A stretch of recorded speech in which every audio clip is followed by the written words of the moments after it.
right, let's just run through this match that I just wrapped up with my Filipino buddy, Noxus, dude. Okay? Let's check it out. He's going to bring his knight out there. I'm just going to try to play in a London setup, kind of. I just like getting this bishop out, dude. So if he's playing queen's pawn, I'm playing queen's pawn. We're rocking, dude. You know, we're rocking with it. I guess that wasn't the best move, whatever. I should have taken the knight. I feel like I like keeping my bishop on the board. I don't know. You know? I'm keeping that bishop on the board for later. We'll see what happens. Getting my stuff developed here. He's going to try to threaten a fork, you know. Big time move, guy. Big time move. Never seen that before. Never seen that fork before in my life. So I'm moving my knight outside to prevent against the fork. Dive a pawn into the center.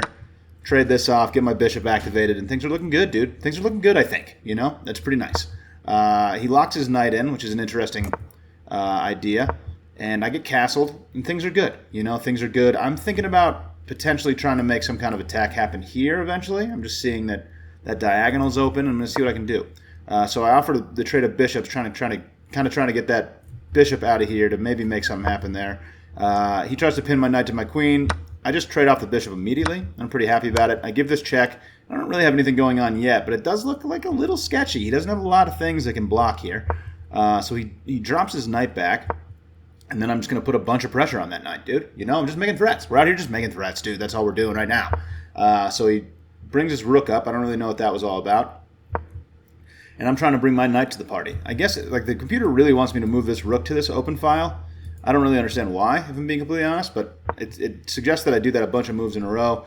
I'm going to take this pawn, which it looked like was free, because I noticed that if he tries to take my knight, I can just take this knight, and I still have this pinned, but I guess he can take with the queen, which is kind of nasty, and then we just end up trading a bunch of pieces. I don't know.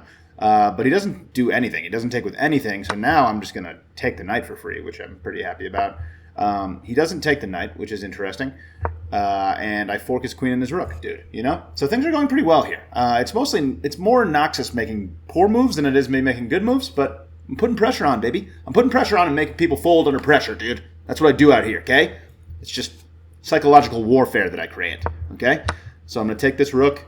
He takes my knight back.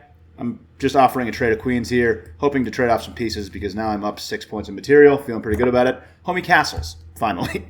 Finally decides to castle. Not the time, dude, because your queen is hanging. And I'm going to take that queen, and Noxus is going to retire. And, I mean, it was a hell of a time, dude. It was a great time. Nice to meet you, Noxus. You know, it was great. Maybe we'll do better next time. There it is. Thanks for watching. Catch you later.